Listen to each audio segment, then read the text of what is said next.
আচ্ছা গাইস, তো দেখো আজকে কি করা হবে। এক আলোকবর্ষ সমান সমান কত কিলোমিটার সেটা বের করা হবে।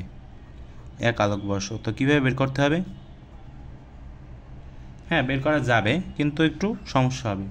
সমস্যা বলতে কি, দেখতে থাকো বুঝতে যাবা যে আলোর বেগের সাথে তোমার গুণ দিতে হবে কি, এখানে কিসের সম্পর্ক বলো তো? আলোর বেগের সাথে সম্পর্ক, আর হচ্ছে তোমার 1 বছর। কারণ কি, আলোক বর্ষ অর্থাৎ 1 বছরের কথা কিন্তু বলা হয়েছে, ঠিক আছে? 1 বছরের সাথে গুণ হবে। এখন বিষয়টা হচ্ছে কি, আলোর বেগ সেটা কত, সেটা কিন্তু আমাদের প্রায় সবারই জানা আছে যে 3 × 10⁸ আমরা জানি। আচ্ছা, কিন্তু 1 বছর সমান সমান কত সেকেন্ড সেটা কিন্তু আমাদেরকে বের করতে হবে, ঠিক আছে? এমন না যে তুমি 365 দিয়ে গুণ করে দিলে তোমার হচ্ছে কিলোমিটার বের হয়ে যাবে, না, বের হবে না। কিলোমিটার বের করতে হলে একবারে তোমার সেকেন্ড পর্যায়ে এটাকে নিয়ে যেতে হবে 1 বছরকে।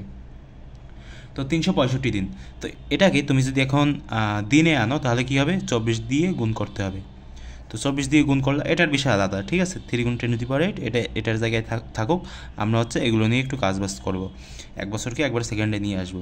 তো 365 দিন, সেটাকে যদি তুমি দিনে আনো তাহলে হবে তোমার 24।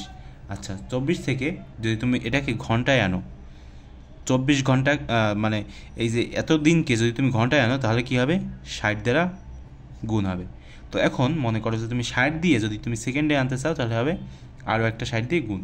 তো এরকমভাবে তুমি যদি গুণ করো তাহলে এখানে ক্যালকুলেশন করলে যে উত্তরটা আসবে সেটা হচ্ছে যে তোমার 9.46 গুণ হচ্ছে তোমার 10⁻15 কী আসবে, মিটার।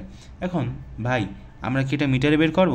না, আমরা কিন্তু এটাকে মিটারে বের করব না, আমরা হচ্ছে এটাকে তোমার ওই যে কিলোমিটার একক আছে না, কিলোমিটার এককই বের করবো। তো কীভাবে বের করা যাবে? তো এই যে 10⁻15 এটাকে যদি আমরা কিলোমিটারে নিয়ে যাই তাহলে কি হবে, এখানে হবে 9.46 গুণ হচ্ছে তোমার 10⁻12, ঠিক আছে? কেন 12 হবে? 12 হওয়ার কারণ কি বলো তো ভাই? এই যে জিনিসটা, এটাকে যদি তুমি 1000 দিয়ে যদি তুমি ভাগ দাও, ঠিক আছে, তাহলে কত আসবে? 12 আসবে না? ঠিক আছে, তো এরকমভাবে তোমরা এগুলোকে কনভার্ট করতে পারবা।